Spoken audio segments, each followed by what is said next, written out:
თოჯინებისა და მოზარდ მაყურებელთა თეატრმა საქველმოქმედო წარმოდგენა საქართველოს უნივერსიტეტის შენობაში გამართა. ფონდ დოროთეა პარკელის ინიციატივით სოციალურად დაუცველ 60-მდე ბავშვს სპექტაკლი ბატის ჭუკი უჩვენეს.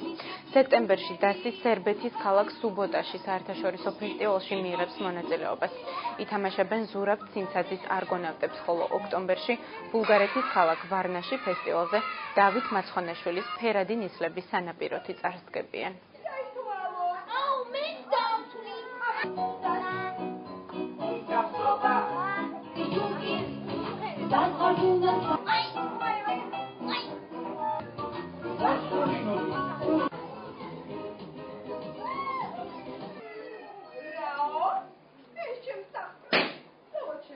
სოციალურად დაუცველი ბავშვებისთვის თოჯინების თეატრმა გამართა წარმოდგენა.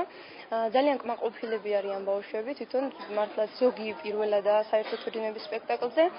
და რაც ვფიქრობ, რომ პროექტი შედგა, იმიტომ რომ ყველა კმაყოფილია. ყველას მინდა მოუწოდო, რომ ჩაერთოს ჩვენს პროექტში, ვინაიდან რაც უფრო მეტი ადამიანი იქნება გაერთიანებული, მით უფრო მეტ ადამიანს დავეხმარებით, დავიხსნით სიღარიბისგან და მით უფრო მეტ ბავშვს გავახალისებთ. სეზონის განმავლობაში უკვე დადგმული არის ორი სპექტაკლი, ერთი იყო ბესო კუპრეიშვილის დროის ქურდები, მეორე თოჯინების ქალაქი ეთერთავართხილაძის. რაც შეეხება ჩვენ სამომავლო გეგმებს, არის ძალიან საინტერესო, იმიტომ რომ ამ ხის განმავლობაში, ანუ წელს შემოდგომაზე მიწვეული ვართ ორ საერთაშორისო ფესტივალზე. 35 კოლექტივიდან შეირჩა მხოლოდ 15 და საქართველოს პირველად მიიღებს მონაწილეობას ამ ფესტივალში. მეორე არის ბულგარეთში, ქალაქ ვარნაში, ოქროს დელფინი. ჩვენ ვართ ამ ფესტივალზე 3-4 წლის წინ ნამყოფი და მაშინ ავიღეთ გრან-პრი საუკეთესო ორიგინალური მუსიკის.